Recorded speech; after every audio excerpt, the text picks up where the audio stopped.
I guess until then you get a dynamic jingle. Yay! Or maybe not. This is from Joe Mazzaro.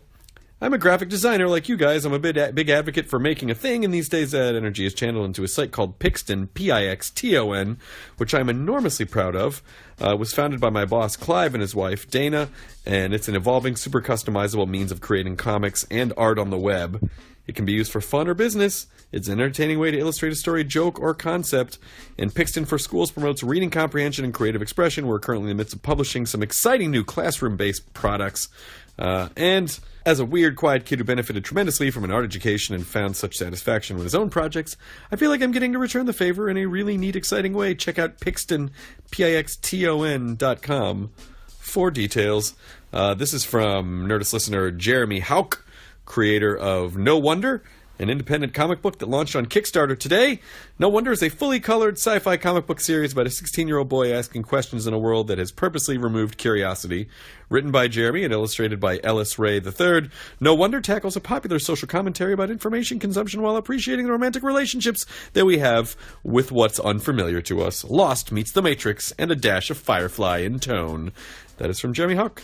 No Wonder. This episode is Daniel Craig, who, I didn't know what to expect. He's a Bond. And he's also a phenomenal actor, and he's been in a lot of really great movies, so I thought, is he going to be like a serious actor guy? He was fantastic. Such a sweet, lovely dude. And as you'll see, we even, let some of Myra's Bond fanaticism trickle out throughout the episode, which was kind of adorable. Because Daniel completely teased him, but played with it and was really cool with it. Didn't run out screaming. Didn't have a security guard drag Matt out in those cuffs that they put people in, the zip ties. So it was really a spectacular episode, and I was super honored to meet him, and Matt was over the moon about it. And I feel like we did a pretty good job of when you consider what Daniel Craig means and what he represents, I feel like we controlled the fandom pretty well, but it still leaked out enough that you could tell that we were super excited to have him on. But he was phenomenal, and Spectre is in theaters now, so listen up. Maybe he breaks some news in this podcast, maybe not. I don't know. You listen, you find out. This episode also brought to you by Audible.com. Audible is for books. You probably don't have time to sit down and read a book cover to cover the way you used to when you were younger, before you were distracted by a million things, like the internet, or a family, or a job. So Audible.com has the perfect solution. It's audiobooks. Listen to those books that you've been meaning to read while on the go, which you probably are, at the gym, during your commute. Audible.com provides over 180,000 audio programs from the leading audiobook publishers, broadcasters, entertainers, magazine and newspaper publishers, and business information providers. The app's free. Works on iPhones, iPad, Android, Windows Phone. You can also download and listen on your Kindle Fire and over 500 MP3 players. And unlike a streaming rental service with Audible, you own your books, so you can access them anytime, anywhere, right from your smartphone. Audible.com also has a great listen guarantee. If you decide you don't like the book that you choose, no worries. Exchange any book you're unhappy with for another title anytime. No questions asked. All right? And just for Nerdist listeners, Audible's offering a free 30-day trial membership. Go to audible.com/Nerdist today to get your free trial. Again, show your support for the Nerdist podcast and get a free 30-day trial at audible.com/Nerdist. Here is the Nerdist podcast number 761 with Mr. Daniel Craig. Katie, please roll the thing. Now entering Nerdist.com.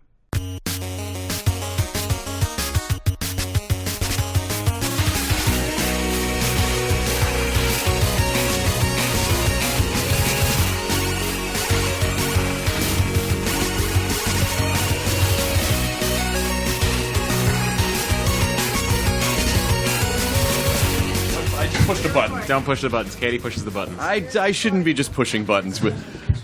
Hello! Welcome. Nice to see you. Chris, pleasure. Hello. Hello and goodbye. Let's watch. Oh, thank you very much. Huh? Do you notice the watch already? You just made Matt's day. You made his day noticing. I mean, this is I'm out of date. This is the Skyfall watch, so. Oh. Man, I bet sorry. they just let you have it. I had to work for it. Yeah, I mean, the press tour alone from the past month, I would hope at least you would get a watch for the amount. I don't take anything. Nothing's free, is it? So you have to, No, yeah. Everything costs something in the end. ACL or anything. But this is the thing about this is that this was kind of my choice. I wanted to get a watch into the movie, obviously, because we'd have Amiga give us lots of money, so we have to have a watch in the movie anyway. But I wanted to use it. I wanted to make sure we used one in the movie. And I wanted to go back a little bit, and they had this what is it? I can't even see it because I've got my glasses on. It's the Omega 300. Thank you very much, the 300. I'm selling this well, aren't I? Damn, I think it makes you look cooler, actually. I don't even know. Which one is the this? GMT bezel. But that's it. I wanted to put the NATO band on it. And You did a great job with this band, by the way. I'm very happy with that. Yeah. I got this before the movie came out, and they were telling me they're back ordered like crazy. All I right, was like, well, good. just give me And now they're doing these as well. They're doing a brown version as well. So You're going to get that one too, man? I might. We'll see. We'll see. He doesn't like it. That's I the can watch. tell. I can tell. No, that is the one I want, but it's so hard to find right now. You can have a. Oh man! You better give it back.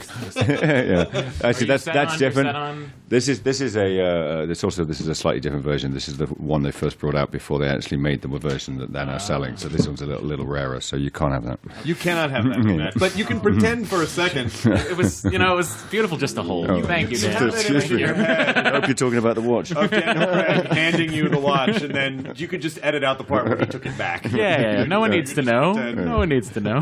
I cannot even believe the press tour that you've been on, because we found out 2 days ago that you were going to be able to come on the podcast, and thank you. No, pleasure. I was performing in Kansas City and then had to go to Phoenix on Saturday and then come back and work on Sunday. And I'm like, I'm so tired from my travels. I'm like, oh, you were just in Mexico City, China, New York, all over Europe. Really, it's all right. We get looked after. I can't really complain. It's like I get to stay in some nice hotels, and people are very nice to us. Beijing was quite a trip, though. I haven't spent that long in Beijing, and we did a couple of TV shows with, I think the viewership was 500 million. Oh my God. That's Top Gear numbers. That's that much. Have you seen like British television numbers are pretty like. They go, oh, this show's a huge hit. 1.5 million people watch it. Like, wow. Well, that's a good eighth of the country. Of course it is. But then you just forget, and then you hear. I think we used to have back in the day, but we only had 3 television channels. I think 25 million was like the record, which is pretty good going for 50 million people. So yeah, absolutely. But we only had 3 television channels, so until kind of recently. Until kind of fairly recently. Yeah. I miss it. It's a shame. Do you miss television? I miss the fact that 3 or 4 television channels is kind of enough. Yeah. Is it though? Yeah, it really is. I think he's right. We're burdened with too many choices. The difference now, there's different platforms. So now with television, or what it accounts for, amounts for television, is that you have something that's like on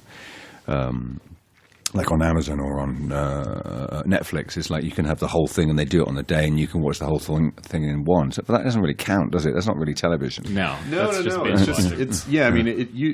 Essentially the platform used to define the media. So television, would define television. Film, the way it's screened, would define film, and now it doesn't. The content itself is defined across a variety. I was just in London for my honeymoon, and I was. Oh, congratulations! Thank you very much. We just got married in October. Nice. It was great. Right. I was bummed out that BBC 2 and 3 don't start showing stuff till 7 p.m. or something like that. Oh, BBC 3 and 4. 3 and 4. Yeah. They're kind of 3 or 4, and they're kind of the most interesting, I think, of the channels. They kind of show the most interesting stuff. I got my bargain hunt in the afternoons. That's all I needed.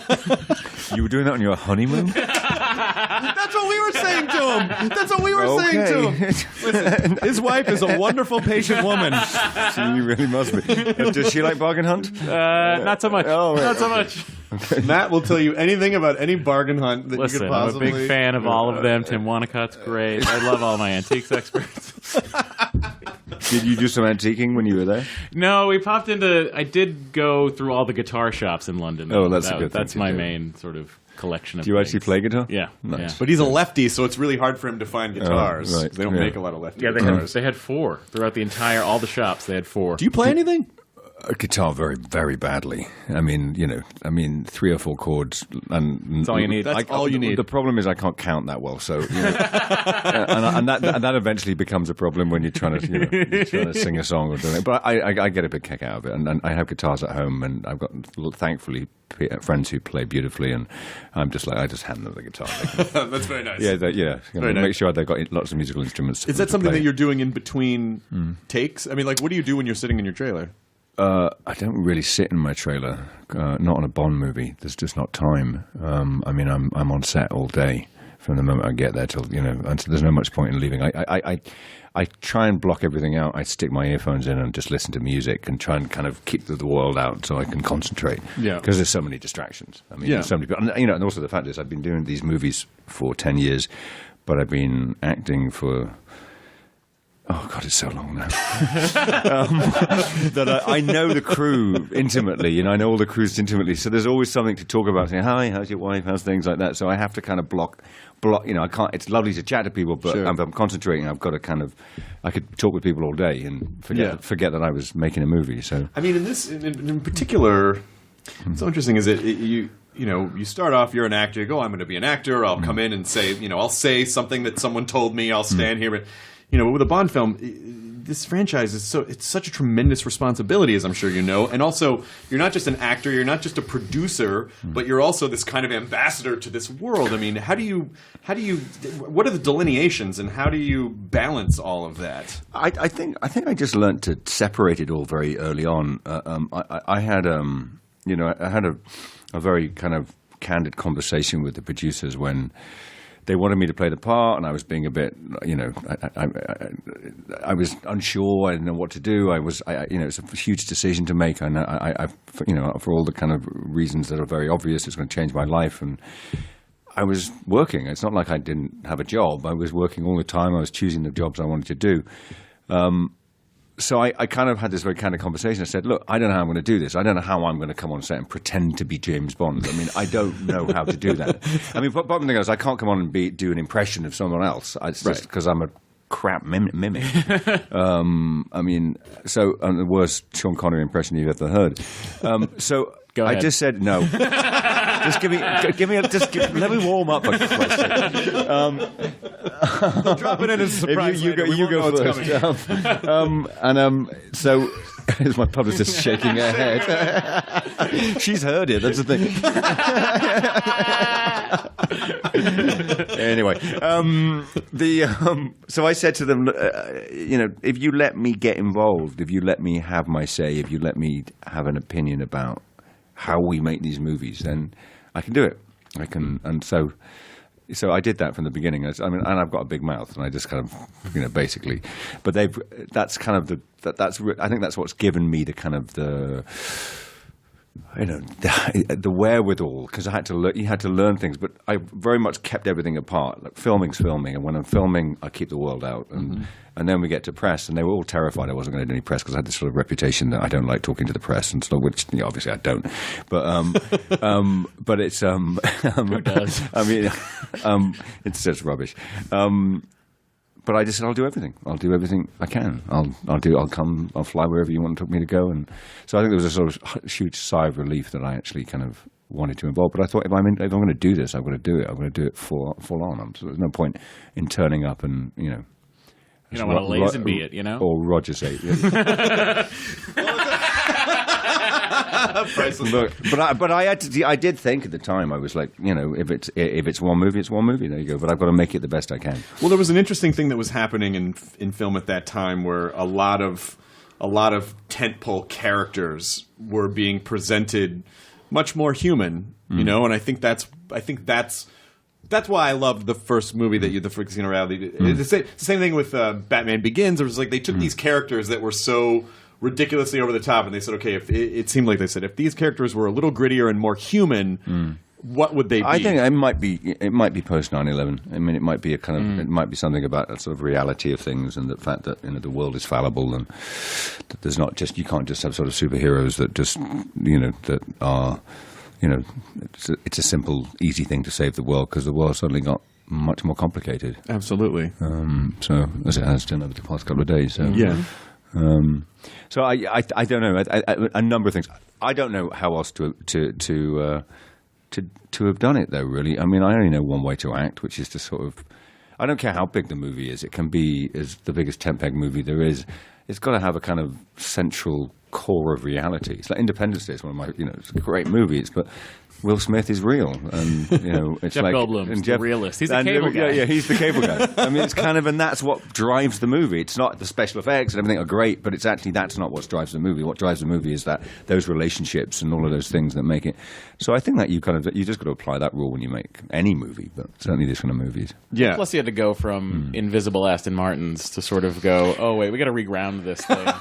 We're getting a little moonrakery. But I think that's, but I think that sort of sets you up to come back around and be able to surprise people with something that's interesting and different. When it kind of goes off the rails a little bit, you can bring it back. For me, with you playing James Bond, and I'm a big fan of the franchise, and the moment when James Bond bursts through the drywall when he's chasing that guy in that parkour chase. That's amazing. Martin Campbell did an amazing job at that. Yeah. But when you burst through that wall, I'm like, oh, okay, this is James Bond. This is a gritty guy that just will use his muscle to just do things that he needs to do. That was a really conscious decision. It was a very kind of, that scene was a conscious decision, obviously, and that stunt coordinator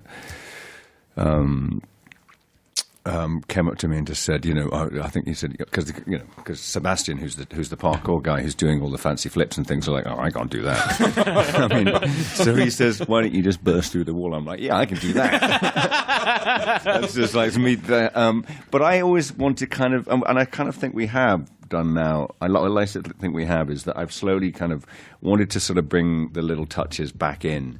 I mean, I was given a blank slate with Casino, which was a real privilege. And the fact is we had to kind of wipe everything out, all the kind of older jokes, because, Mike Myers had stolen them all and done them brilliantly. I mean, and it kind of had, he had sort of wrecked it, but brilliantly wrecked it. I mean, I'm a huge fan of those movies, but you couldn't do those jokes without kind of thinking about Mike Myers. Right. It's a bit like trying to do a film about King Arthur without thinking about the Holy Grail. It's like it's kind of becomes almost impossible because everything's so silly.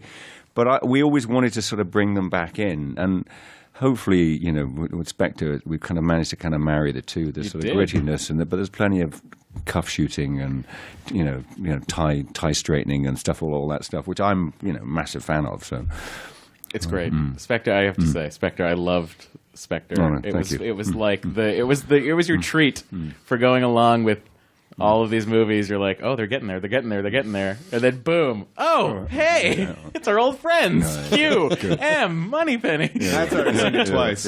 Have you? I have. Nice. I have. Very Listen, good. not to It's freak what- you out. yeah. Not to freak you out. Matt actually did wear Bond shoes on his wedding. Oh, I wore some Crockett and Joe's. They're a great shoe. Oh yeah, They're great shoes. I'm wearing some right now. These are great. These are great Did you wear shoes. these for him? These are the Snowdens. Did you wear these? You have these in black in the movie, and Which I one was. Yeah. Oh yeah, no, that's all right. I wore those in Skyfall. In fact, I'm in a tank. There's a scene underwater towards the end. And I wore those for like a week in a tank, and I still have them today. And they're nice, the nicest shoe, even though they were soaked for like a week. They're beautiful, and they molded to my feet. So they're like, I wear got them. them. Yeah, I got them. See this guy gets. I take the good stuff away. just- I don't need the you other are. stuff like the cars and the You suits. really I don't do. need that. Just the Shoes and the watches the are very- the wet shoes is what. Those are practical things that you can use Let in me life. ask you this: Do you keep a couple Tom Ford suits in the closet? From this? I invariably do, but I don't have that big a closet, so you can only keep so many. And I tend to put some weight on after I finish the movie, so it's all a bit depressing. So about 6 months later, when I got to put it on, I go, oh. Yeah, Because they are fitted. I was reading about your regime. It was just like 5 to 6 days a week of exercise and working out and really like it's a several month long process. Well, it kind of got worse on this one because we're doing this big fight in the middle with Dave Bautista, and we rehearsed it for 6 weeks. We built basically it takes place through all these railway carriages, and so we built the railway carriages in a rehearsal studio, and Dave and I just basically worked through every day. Kind of an hour a day. What can we break with each other's body? Exactly. So and it grew and grew and grew. That was the great thing. But you had to kind of restrict it. But I did a scene with him, and he picked me up and threw me against the wall, and I said, "That's great, Dave, but do it a bit more." And why I said that, I have no idea. He's a very capable man. He is a very capable man. He didn't, and it wasn't. It was kind of my fault. And I went one way, my knee went the other, and my ACL just went. Ba-dong. So I thought that was kind of going to be the end of shooting, but actually. It wasn't, and I was one of those lucky people that didn't. Some people have ACLs, and their knees swell up like kind of. I didn't swell up. My knee was in great shape. I've been working out, so and I got a physio on set constantly. So in fact, my workout became twice as long because I had to kind of do workout and then do a half an hour of physio every day to try and keep it. But the alternative was to stop shooting for 6 months, and I was just like, forget it. I was just like, I'll do anything. Just shoot me up. Just we got to get this done. Yeah. Like an NFL quarterback. Give me some cortisone. Whatever it takes. Now I understand. What do you feel like? When was your very first? When did you first start working? Was it like 91, 92? Yeah, exactly. Then, yeah. And I went straight into movies. I mean, I was at 3-year drama course at a place called the Guildhall School of Music and Drama, which is it's steered towards theatre. It's not really we did one like TV workshop every kind of month or so, which was some old camera, which is like so. And I'd never been on camera before, and I got a Warner Brothers job in Zimbabwe with Morgan Freeman and Stephen Dorff. And next thing I'm on a movie set, and there's people kind of patting my head with powder, and I'm like, I mean, it was kind of incredible. And the director, a guy called John G. Elverson, used to come up to me and go, "God, you're so intense. You're so intense." And I was like, I was just scared shitless. I just couldn't move. It's like, "God, you're so still." I didn't know what to do. I mean, I was just like, because I knew how to act on stage. I've always done that, but. Suddenly you're on camera, and it's like, but apparently just keeping still is good. I guess it is. I'm so jealous of guys like you in the sense that when I'm nervous or uncomfortable, I just talk really fast, so it's very obvious where I'm at. But you can just if you just stand there with those piercing blue eyes, people are like, "Oh my God, what is he?" So it's like, are you seeing like the Terminator screen in your eyesight, or like what are you? Like no, it's completely, it's just blind panic or flowers or white. something. I don't know. I just. No, I mean, that's sort of you kind of learn. You learn on the hoof, and I think that's what most people do in acting. Is you get a chance to do it, and then you get a chance to work more, which is really kind of it's because it's a terribly hard profession to get into and sort of actually get anywhere with it. And I just was lucky enough to sort of do some films, and then I got some television in England, which meant that I kind of worked on one project for a lot longer. Then you get used to a camera, then you kind of, it's like you're back to school. You kind of, and you get your confidence, and you remember why you act, and because it's very easy to forget. You kind of, suddenly you think. I mean, I remember coming here in '92 after Power One came out. Everyone was going, "Oh, you should get an LA agent." And I came here. I didn't have a driver's license. I didn't have a credit card. So I couldn't get anywhere. I mean, but thankfully I was looked after. And I came and I visited, and I just went, you know what? I don't want to do this just yet. I don't want to kind of try and make it here. I want to try and do what I do at home and try and make movies in Europe. And if this happens, this happens. So it happened slowly for me. Which I think is probably better, don't you think? It was for me. I mean, I don't know. I mean, I think if I'd had massive success or whatever early on, I think I can't think how I would have coped with it. Badly. I mean, or really well. I mean, depending which way you look at it. Do you feel like you needed about 13 years in the business before you got to the Bond part? I wouldn't. I'd say that that is really kind of. I couldn't have done it without having the experience I've had. I mean, it allowed me to be picky. It allowed me to kind of know that, look, I know I can do this job. If I work hard enough, I can do it. With the experience I had, I knew that I was capable of turning in this performance. and all sorts of things that were confidence. I mean, like I said, I was very scared and very kind of like, very nervous about doing the whole thing.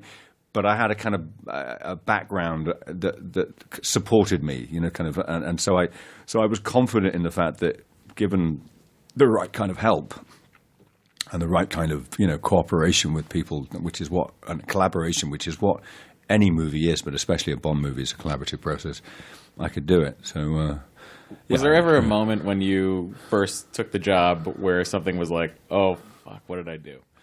Well, yeah, I mean, there were plenty. Like every day for about, I don't think until I finished shooting it.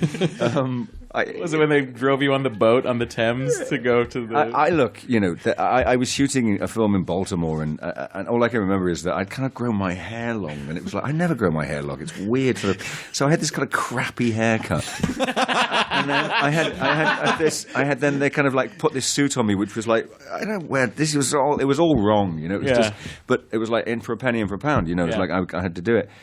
They had at one stage, they were like, we're going to get you in a Harrier jump jet and fly you down the Thames. I'm like, okay. And then there was a thing where I had to wear a flight suit, and they didn't want me to wear a flight suit. And then there was this whole thing of getting on a boat, and the Marines there, and rightly so, it's a kind of this attack boat that goes at, 80 miles an hour or something stupid. You have to put a life jacket on. I'm like, oh, God, I know what's going to happen, because then it's going to be, he wore a life jacket. it's like, And then the next thing is I'm going down the Thames, and all I can do is just like, I'm just smiling like an idiot, because I'm just thinking, shit, this is great. This is just like, and then of course I just don't look like James Bond, because I'm just like, I'm literally I'm doing everything wrong. And then we get in, and I kind of get there, and I'm like, oh wow, it's just like that. There's cameras everywhere. I'm like, this is like, just what the hell is going on? Then they hide me and they sort of cover me in makeup again and like that. And I'm like, and I walk, and as I walk out, they play the Bond theme, and I'm like, oh God, this is happening. This is really fucking happening. I'm sorry. Whatever you want. Yeah. And I get in front of the press, and they start asking me really silly questions, so I start giving really silly answers, and that's where it all started to go downhill. Well, I mean, the hard part is if you're a dramatic actor and not known as a comedian, it's like out of context. People are like no one gives you the benefit of like, maybe he's just fucking around. You know what I mean? The lesson was learnt with that you can't if you're unknown. If you're an unknown, then people take you at face value, and it's not. There's no real room for subtlety. And in fact, you're kind of going to lay it down. I'm kind of glad it went like that. I'm glad that I felt like that. I'm glad that I was in that frame of mind, because there was a huge backlash, and I was in the Bahamas. We were shooting, and I got a call from my agent. She said, you might want to look at the internet. And it was like something I don't look at. She said you might want to? Well, yeah. She said, because it was like, because we didn't. I mean, it was bad then. It was like, no, it wasn't the way it is today. It's just like, you looked on it occasionally. So I did, and I kind of went, oh God, this is bad. This is like, because it was just kind of hate. It was like real kind of, it was hate. It was kind of and it kind of stemmed from the way my performance at this press launch. It stemmed from, the fact that the way I looked, and the fact that how the hell, the fact that I'd done sort of arty movies, and it was kind of, what the hell was this about? This guy's not qualified. And plus the fact lots of people have peers, and it's like, fair enough, that's like, and I kind of was sort of devastated for about 24 hours, I think. And then I went, what can I do?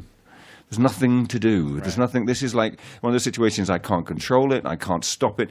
All I knew is at that point, and we were 2-3 months into shooting, I knew at that point we were shooting a good movie. I just knew it. I've done it long enough. I had my instinct. I knew, my instinct. I had good instincts about it, and I just thought we just got to ignore it. Just get on with it and ignore it. And people kind of ask me today, say, don't you kind of feel good about it now that you've been so successful? What do you want to say to those people? And I'm like, I don't want to say anything. It's like, I mean, I came into this with open eyes, knowing that there was be a huge amount of emotion attached to playing this part. And there was, and it was directed at me, and it was directed at the franchise, and fair dues. And it's like people, you grew up watching them, I grew up watching them, I've got big opinions about it. I just was trying to put my opinions into this movie. Well, but the thing is, I think the lesson is, internet hate is very superficial and it doesn't mean anything. And as long as you keep your head down and keep doing what you're doing and care about what you're doing, eventually, because now there'll be someday, when you decide when you're not doing it anymore, people are like, no, don't. You're like, all those people will then flip, and then and so it's. I think you just got to and this is just me and this is my opinion. Is I don't go anywhere near the internet anymore. And it's very smart.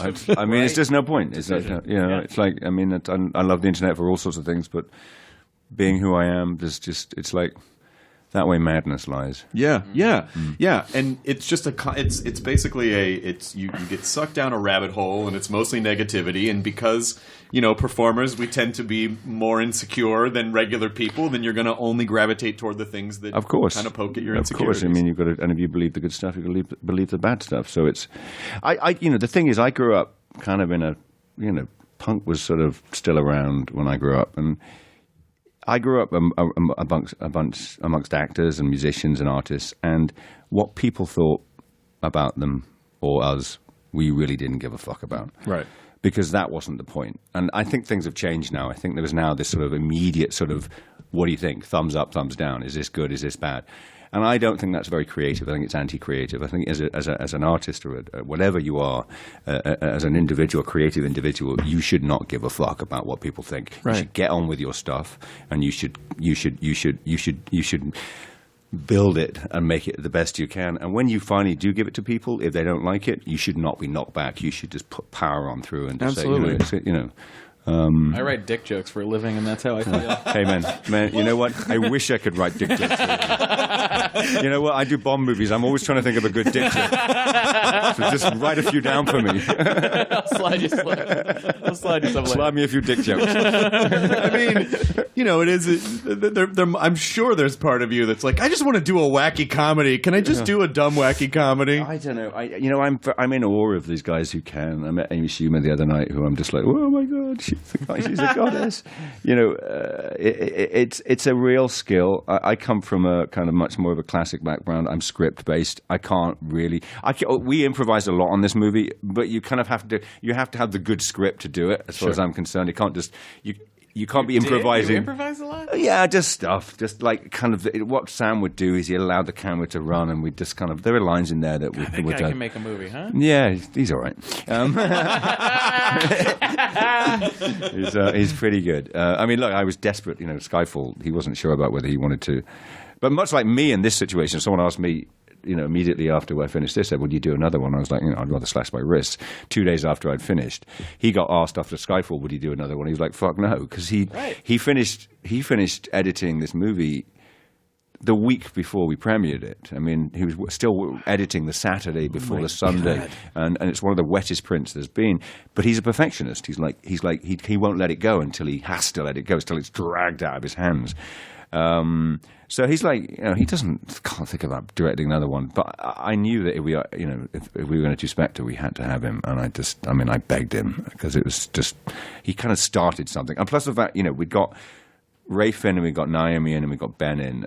And we needed to let them off the hook. We needed to let them off the leash. Great too. Yeah. And I love that. I don't want to spoil anything, but there's a bit of stuff in the third act of Spectre that I refer to as Bond's Scooby Gang. Right. Like it's the Scooby Gang off to do a good. mission. Yeah, yeah. It's the best. Yeah. I loved it. You got that then. I think what must be so rewarding is that, I don't know if you look at your career this way, but you've consistently chosen really cool stuff to work on. So Not always. There's stuff out there. Archangel was really cool. Oh, right, yes. Did you ever see Archangel? I never did. It's a really cool story about Stalin and basically Stalin's son. Yeah, Stalin has this secret son hidden away that's going to be called upon. A little like a Boys from Brazil kind of thing. So it's but only one of them. But it's just a really Boy from Brazil. So not like it at all.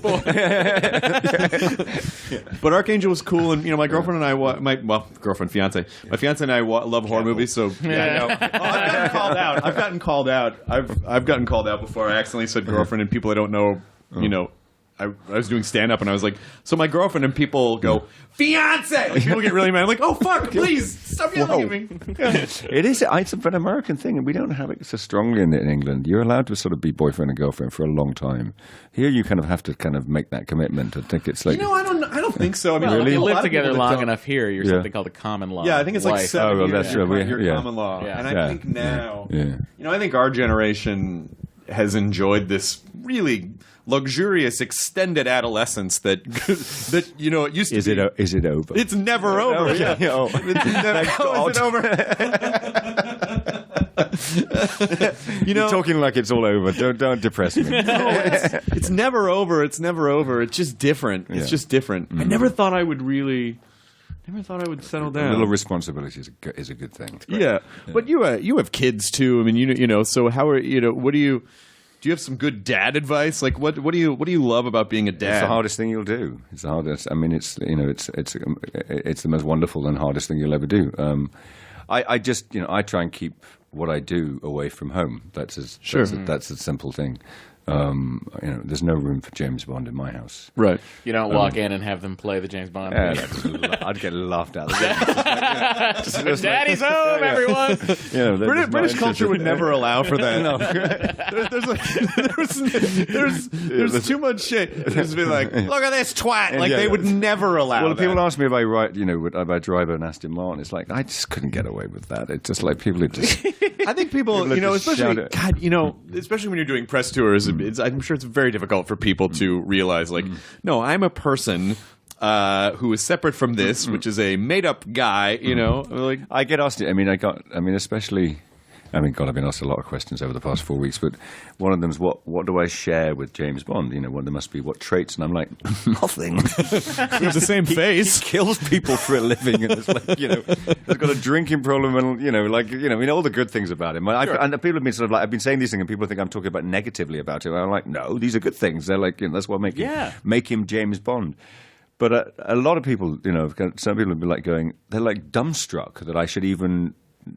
That I'd even say that I'd say I've got nothing in common with him. They're like, well, how? That's wrong. It's like, no, it's not. It's like I'm me. No, yeah. said- Daniel Radcliffe's not a real wizard, it turns out, either. Like, that's a... Actually, he No, is. he's- Oh, shit, what? He You've is. got He's a champ. keep that on the down low. I He really didn't is know a that. wizard. Didn't Yeah, notice that. We yeah. didn't bring that up the other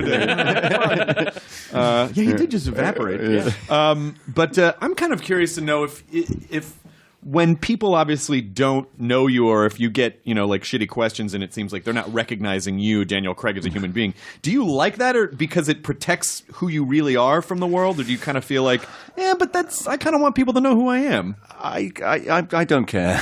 I mean, I do and I don't. I mean, what I do is I'm very. I like talking with people. I love having conversations. There's a certain thing. There's a privacy I have, which is I've never kept a secret, and I've always been very, I think, consistent with it. And that's I think it's served me well.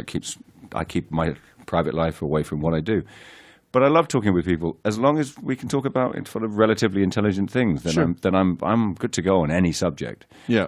When it gets silly, I kind of tend to shut off, and then sometimes I open my mouth and get myself in shit. But I think I just try and be honest. I just try and I think there's a sort of a lot of people say, the best thing to do is make up a story and keep repeating it, and I'm just not very good at that. If I run out of energy in an interview, that's it. I mean, I'm just I'm blank. And then it'll take someone to come in and just sort of bring up a nice subject, or be relaxed like this, and just it's like, we can just talk about anything. We don't have to talk about the film. We can talk about whatever we want. Yeah. I mean, do you feel like that? It sounds like that through line of honesty works itself into your life, into your performances, into the types of roles you like to choose. I hope so. I mean, it's a goal to aim for. I mean, you try and remain honest, straight. I think at the end of the day, it serves you better, because I just think that people when they realize that you're a relatively straight person, they trust, and Sure. you can.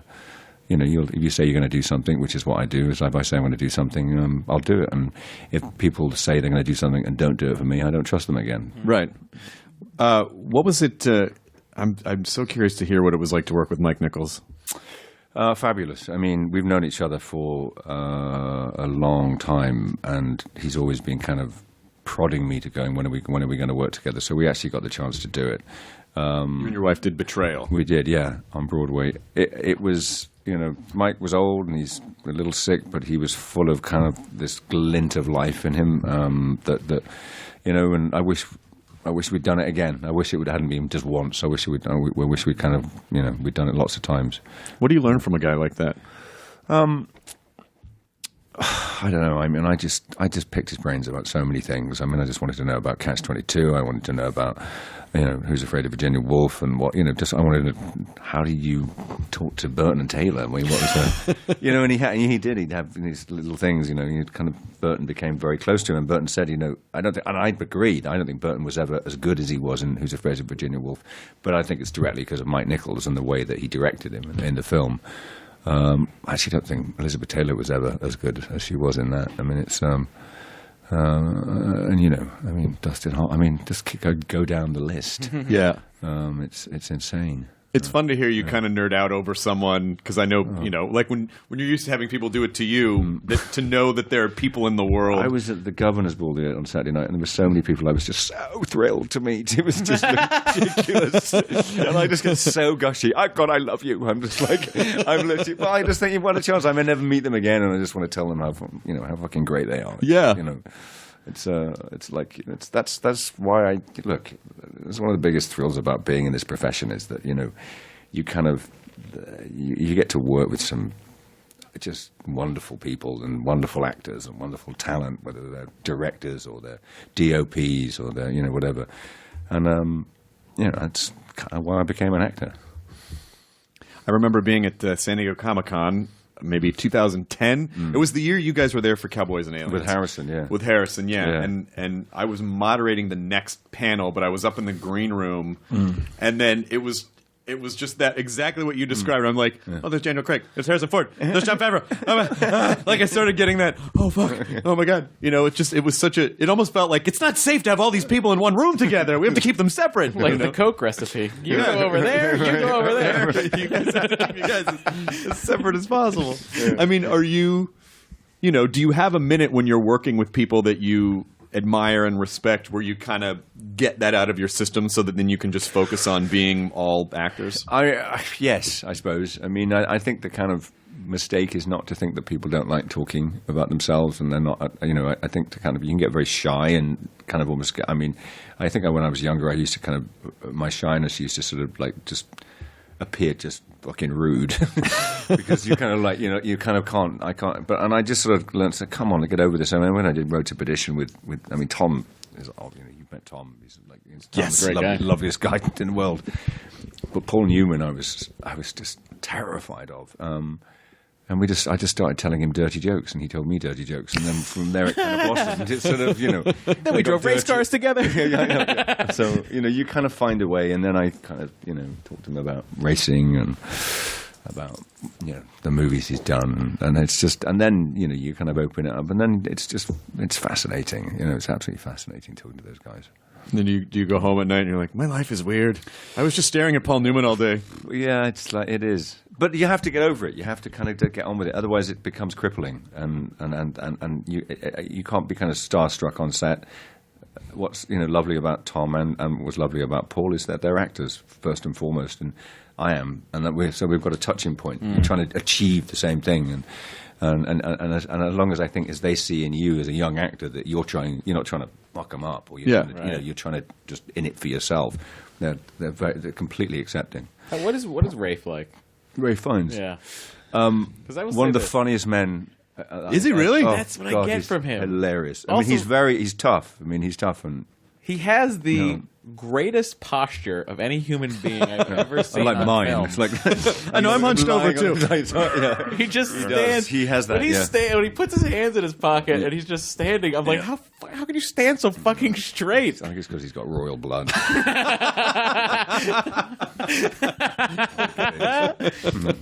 He's been trained. He's got a royal rod just straight down his spine. Straight up. He is such a great he's M. So great in this movie. I mean, and I think he was always a great actor, but I think as he gets older, shall we say.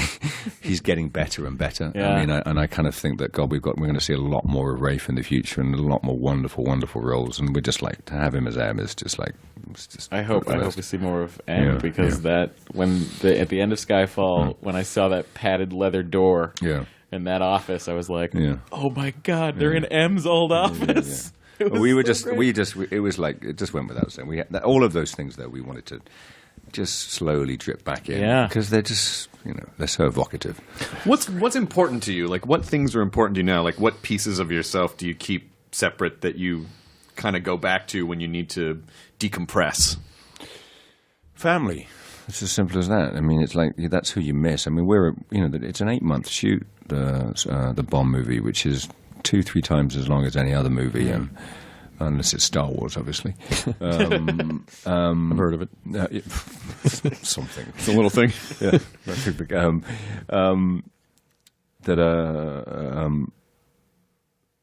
Sorry, what was the question? No, what I was looking at your Chewbacca, your Filofax. This is our guest book. I haven't seen. Oh, it's your guest book. Everyone who's been on the podcast in the last year has signed it. Oh, right, okay. I'm not signing it. Where do I go to? Yeah, you said family is really important. Like, yeah, it's like it's. I think that that's the hardest thing about doing the film. You're away, and everybody's in the same boat. I mean, everybody on the crew's in the same boat. So you kind of need to, you kind of give up a lot to do something like this. And it's not. I mean, it's like a lot of people who work away. It's like they're in the same boat, but it's like you're just. You want to kind of go home and just reconnect, and just do normal things. Have a kind of. Days that are just. I mean, there's always. I kind of think I'm going to go and put my feet up for a couple of weeks, and it's never like that. You go home, there's 100 million things to do, so it's just the way it is, and that's just not normal life, and that's what makes you relax. Yeah, what makes you kind of breathe and chill out. And sometimes you get time to play 3 or 4 chords. Yeah. Or just cherishing things. My friends who can play are so charitable when they play with me. Yeah. They really try and help me out, but I can just see them. They're wincing every time this is your opportunity to fuck with them and play as poorly as possible and be like, huh? I'm getting better, right? Yeah. So they have to go, it's great. Yeah, I'm not that kind of guy. It's really great. I'm not that kind of guy. I mean, when you sort of envision your life, did it go the way that you thought it would, or planned, or overall? No. Look, I mean, there's a desire in every actor to sort of succeed in a certain way. I grew up, genuinely when I was younger as an actor. Fame wasn't the issue. It was just about working. It was just about let's get a job. I mean, and as I said earlier, it's like it's a really tough business to get into, and all you want to do is like earn a living out of it. I made a promise to myself when I left drama school that if I went back to waiting tables, then I'd give up because there was no point. Right. I'd waited tables out for like 5 years before going through drama school. I'd done it all the way through that. And I just said, if I had to go back to waiting tables and serve them behind a bar, I've got to go retrain and, I don't know, become a teacher and make my mother happy. I'm finally proud of you, Daniel. Yeah. Your mom was a teacher. Was your mom a teacher? Yeah, I bet was failing. I failed miserably at school. And I tried to sort of train, and I tried to get, tried to go for, it wasn't even a degree. It was like a kind of just get some qualifications of some sort. And she just was desperate for me to stay in education so that I could at least, if I was going to be an actor, when I failed at being an actor, I'd have something to fall back on, which I think is every parent's kind of, hope. But I didn't. I gave it up. I gave up education very quickly and just cracked on. So through sheer force of will, I was arrogant enough to believe that I could do it. I mean, and God, I mean, I don't know where. I don't have that. I don't feel. I'm not that same person. I don't know where you get that energy from. But I had an absolute focus that I was going to achieve. I was going to work, and I was going to get a job, which I did. And I always sort of just about earned enough money to pay the rent, and just about without sometimes I had to go to the bank and borrow money. Sure, but I never had to wait tables again. Were you a good auditioner? I'm a terrible audition. I mean, you asked Sam Mendes. He did nearly. I mean, I went to Chicago to audition for Road to Perdition, and I don't know what the hell I was doing, but I was in a real confused state because I was trying to do a Chicago accent, and you're thinking gangster, and then I got this call saying, "Do not do gangster. they wanted a kind of just a Midwest accent, so it was like lots of R's and lots of kind of like, but it screwed me up because I've been kind of doing Chicago, kind of like, and I was like, and they said, no, don't do that. And it was like, which is probably just as well. So I got there and I started doing this and it was just like, it sounded like, I don't know, somewhere between Ireland and, I don't know, Toronto. It was like, it was just terrible kind of, and he just went, stop. I went, I just screwed this up. And he went, no, you've got the job, it's fine. Oh, so that's great. And literally, and in fact, the original meeting, I'd gone to London to meet him in his office, and he just said, he hadn't told me what it was. No one, it was a secret. And he said, so what I want you to do, I'm doing a gangster movie in Chicago with Tom Hanks and Paul Newman. I want you to play Paul Newman's son. And I just got up and went, right, I'm leaving now. Because we don't need to go any further here. I want the job. Whatever you need me to do, let me do. So anyway, it worked out. So, but terrible. I get very nervous. I would happily still audition for jobs now. I mean, I'm actually looking for work. Oh, well, that's interesting. Just wrapped up a little project. I need the next thing. Got a little time. It's you have to learn the lines. You have to kind of get as much of it, soak it up, and try and give as best performance you can. I mean, that's people are sitting there to be kind of impressed, and I get really nervous. What was the audition process like for Casino Royale?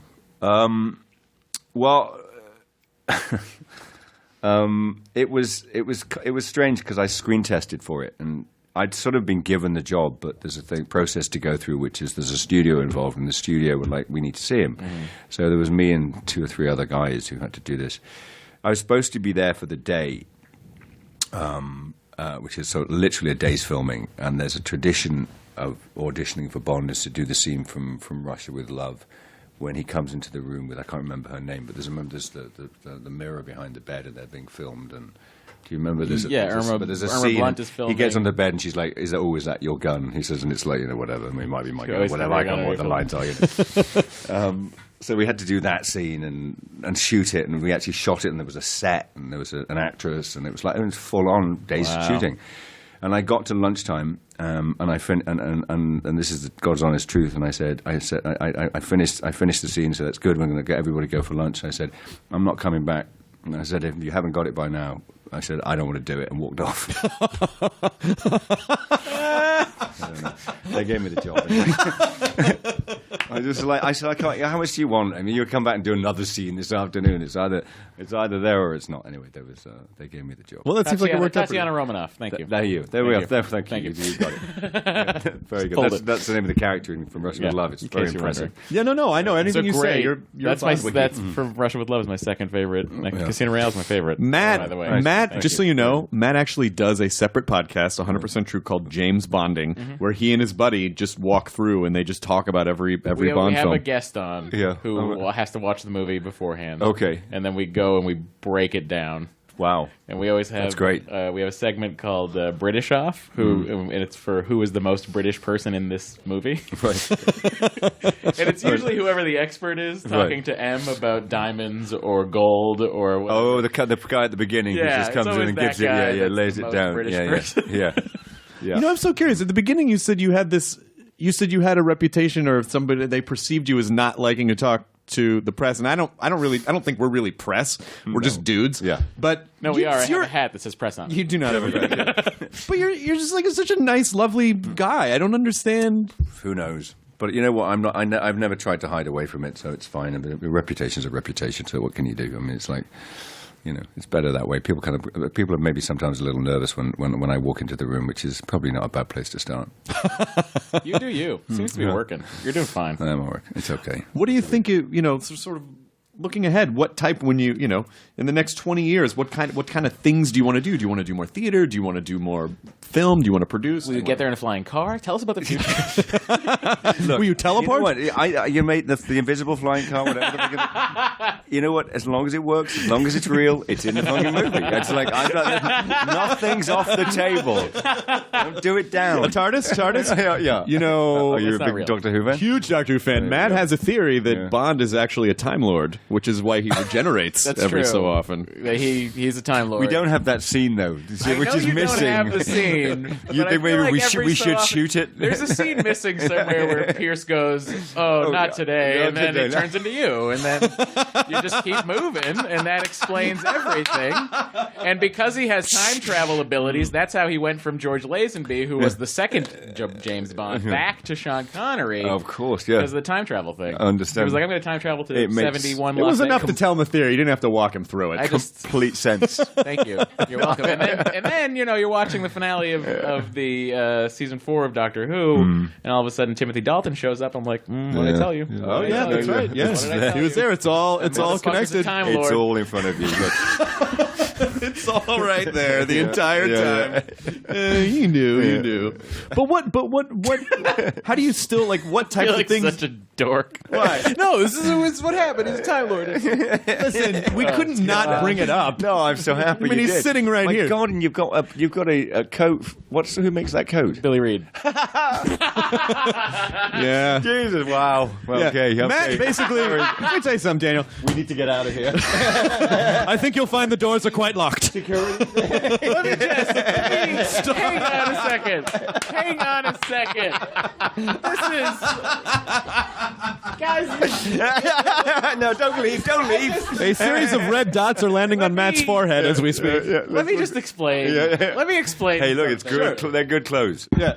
It's here's the thing. If you want to be a fashionable male, Yeah. you what do? I'm not going to read GQ all the time. Every couple of years, this guy shows up on the screen and is like, "Oh, okay, that's what you're supposed to wear." All right. Good. It's a great coat. Listen, It is a great let's coat. consider Great ourselves coat. lucky he's not wearing exactly what you're wearing right now. Like the weird single white female movie line. No, it's all good. No, but Matt's I'm basically I'm very touched. all these very, Easter very eggs. touched. All these Easter eggs. And Matt may feign embarrassment, but you have no idea how gratified he is that you noticed the coat in the back. I'm amazed. Honestly, I'm amazed that you would even remember what coat you wore well, because in the that's- Shanghai fight scene. Because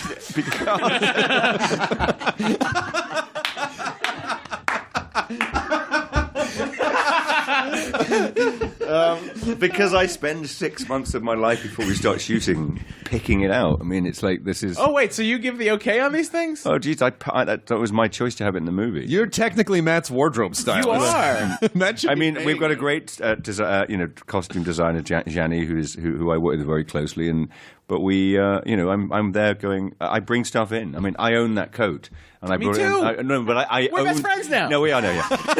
But I owned it before I did the film, and I brought it in and said, "Look, this is she," and we contacted them and they sent us some. So it's like. I try and. I had no idea. This is what I do. Daniel, thank you. You've really. And helped Crockett the and Jones is wardrobe the same thing. That's what I used to wear in real life. Did you really? Yep. God, these are great shoes, Yeah. Chris. You got to get a pair. Keep saying Crockett and Jones. Crockett and Jones. Crockett and Jones makes a I've said hell of a another shoe. 10 times before the end of this. They may send us some. You might get something. Oh, Just God. being in proximity. The salespeople at Crockett and Jones in London were very nice. Yeah, That's they're where I lovely. picked up these boots. And I bought Dory, my wife, I bought her a pair of lady boots. And she was that's like, so sweet. she only let me get them because I was you bought buying. yours, I was yeah. like, if I buy you a pair, can I get these?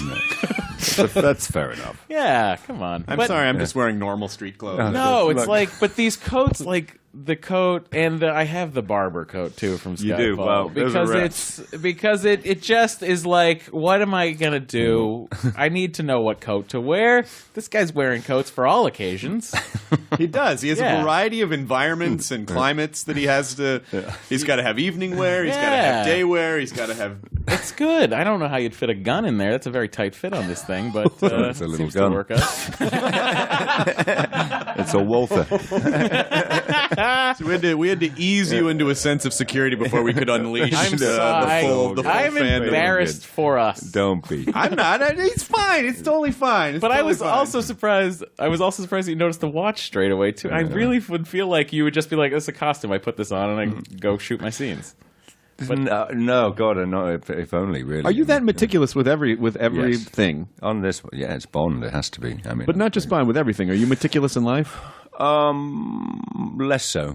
I mean, much less so. I don't kind of get. I don't get hung up on things. But when I'm doing this, it's like, this is rare air. This is like, you don't get to make movies like this very often. So, and we've got, all these people I'm working with, and I'm just they're perfectionists, and I've kind of got to raise my game. I want every frame to be remembered. That's how you should make movies.